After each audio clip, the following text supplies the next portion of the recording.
Special news నేను Neeraja. Senior Congress నాయకుడు మాజీ మంత్రి టి జీవన్ రెడ్డి త్వరలోనే కాంగ్రెస్ పార్టీని వీడనున్నారు. ఈ మేరకు ఆయనే క్లారిటీ ఇచ్చారు.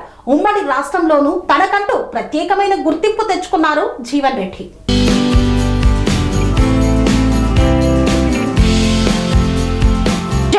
జిల్లాలో పార్టీకి అంకిత భావంతో పనిచేస్తున్న కార్యకర్తలను విస్మరించి పార్టీలోకి కొత్తగా చేరిన వారిని అనవసరమైన ప్రాధాన్యత ఇస్తున్నారని ఆరోపిస్తూ అసంతృప్తిని బహిరంగంగా వ్యక్తం చేశారు జీవన్ రెడ్డి.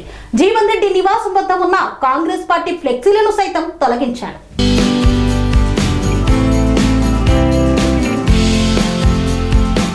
సీనియర్ కాంగ్రెస్ నాయకుడు మాజీ మంత్రి టి జీవన్ రెడ్డి త్వరలోనే కాంగ్రెస్ పార్టీని వీడనున్నారు. ఈ మేరకు ఆయనే క్లారిటీ ఇచ్చారు. ఉమ్మడి రాష్ట్రంలోనూ తనకంటూ ప్రత్యేకమైన గుర్తింపు తెచ్చుకున్నారు జీవన్ రెడ్డి. కాంగ్రెస్ పార్టీలో మొదటి నుండి కీలక నేతగా ఉన్నారు. అయితే రాను రాను పార్టీ కార్యక్రమాలకు దూరమవుతూ వచ్చారు. ఇందుకు కారణం ఎమ్మెల్యే సంజయ్. కాంగ్రెస్ పార్టీ సంజయ్కి ప్రాధాన్యం ఇస్తుందని జీవన్ రెడ్డితో పాటు ఆయన అనుచరులు కొంతకాలంగా అసంతృప్తిగా ఉన్నారు.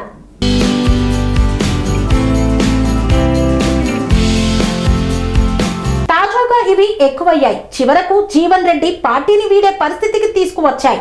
జగిత్యాల పట్టణంలోని ఇందిరా భవన్ గా పిలిచే జీవన్ రెడ్డి నివాస ప్రాంగణంలో సోమవారం సాయంత్రం ఆయన సన్నిహితులు కాంగ్రెస్ పార్టీ ఫ్లెక్సీలను తొలగించారు. జగిత్యాల జిల్లాలో పార్టీకి అంకిత భావంతో పనిచేస్తున్న కార్యకర్తలను విస్మరించి పార్టీలోకి కొత్తగా చేరిన వారికి అనవసరమైన ప్రాధాన్యత ఇస్తున్నారని ఆరోపిస్తూ జీవన్ రెడ్డి కొంతకాలంగా అసంతృప్తితో ఉన్నారు.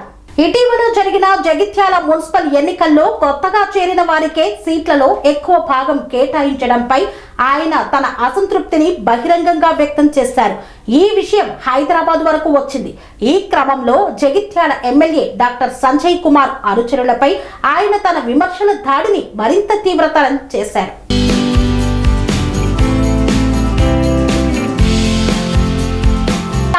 బీఆర్ఎస్ లోనే కొనసాగుతున్నానని సంజయ్ కుమార్ చెబుతున్నప్పటికీ గత నెలలో చొప్పదండిలో ముఖ్యమంత్రి రేవంత్ రెడ్డి బహిరంగ సభా వేదికపై సంజయ్ కుమార్ కనిపించడం జీవన్ రెడ్డి అనుచరులకు ఆగ్రహం తెప్పించింది. కార్యకర్తలు తన అనుచరుల కోసం కాంగ్రెస్ పార్టీతో 4 దశాబ్దాలకు పైగా ఉన్న తన అనుబంధాన్ని తెంచుకోవడానికి జీవన్ రెడ్డి సిద్ధమయ్యారు. జీవన్ రెడ్డి సంజయ్ మధ్య విభేదాలు మరింత ముదిరాయి. జీవన్ రెడ్డి బీఆర్ఎస్ లో చేరే అవకాశం ఉందని రాజకీయ వర్గాల్లో జోరుగా చర్చ జరుగుతోంది. అయితే తన తదుపరి రాజకీయ అడుగుపై ఈ సీనియర్ నాయకుడు ఇంకా ఎటువంటి ప్రకటన చేయలేదు. అధికార కాంగ్రెస్ పార్టీకి చెందిన కొందరు కీలక నాయకులు జీవన్ రెడ్డిని బుజ్జగించడానికి ప్రయత్నించినప్పటికీ వారి ప్రయత్నాలు ఫలించలేదని విశ్వసనీయ వర్గాలు తెలిపాయి. జీవన్ రెడ్డి కూడా వేరే పార్టీల్లో చేరే విషయాన్ని ఇంకా ఆలోచించలేదని పేర్కొన్నారు. కాంగ్రెస్ పార్టీని వీడటం మాత్రం ఖాయమని క్లారిటీ ఇచ్చారు.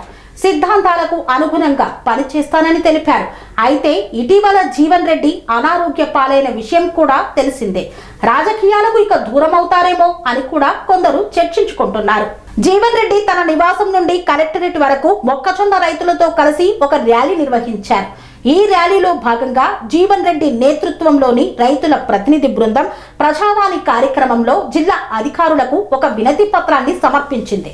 మొక్కజొన్న కొనుగోలు కేంద్రాలను ఏర్పాటు చేయాలని, ఉగాది పండుగ నుండే తక్షణమే పూర్తి స్థాయిలో అందుబాటులోకి తీసుకురావాలని వినతి పత్రంలో సమర్పించారు. స్వామి బోధానంద గోసేవ ఆశ్రమం సైథాపూర్. జ్యోతిష్యం, వాస్తు శాస్త్రం మన పూర్వీకులు మనకిచ్చిన వరం.